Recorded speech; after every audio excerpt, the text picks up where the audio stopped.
सही दरवाजा। अयांश तीनों दरवाजों को ध्यान से देखने लगा। लाल दरवाजे से गर्म हवा निकल रही थी, जैसे अंदर आग हो। नीले दरवाजे से ठंडक आ रही थी, लेकिन अजीब सी फुसफुसाहट भी सुनाई दे रही थी। और सुनहरा दरवाजा सबसे आकर्षक था, मानो वही असली रास्ता हो। लेकिन घड़ी ने कहा था, आंखों पर भरोसा मत करो, दिल पर भरोसा करो। अयांश ने अपनी आंखें बंद कर ली और बस अपनी धड़कनें सुनने लगा। धीरे धीरे उसे लगा कि उसकी सांसें नीले दरवाजे के पास जाते ही सहज हो रही हैं, मानो उसका दिल उसी रास्ते को चुनना चाहता हो। उसने साहस जुटाया और नीले दरवाजे को धक्का दे दिया।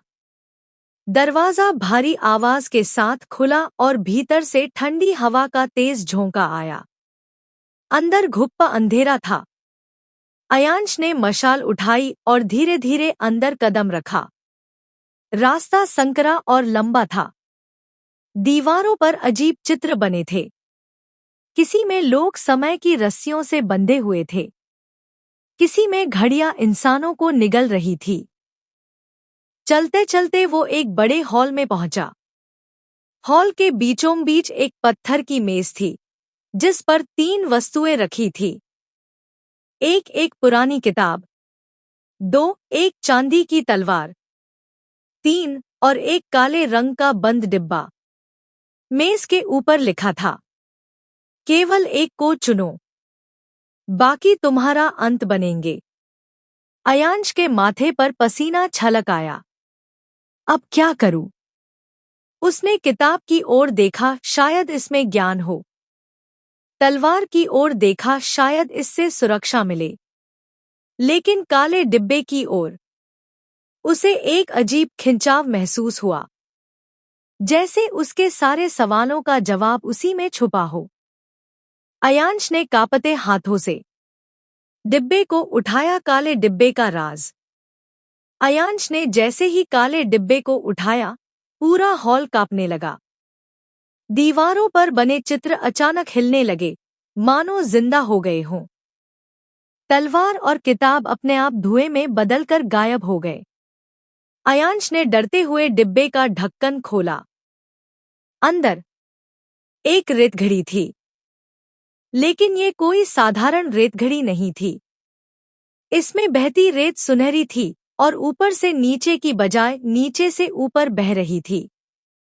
जैसे ही अयांश ने उसे हाथ में लिया, रेतघड़ी चमक उठी और उसकी आंखों के सामने एक दृश्य उभर आया।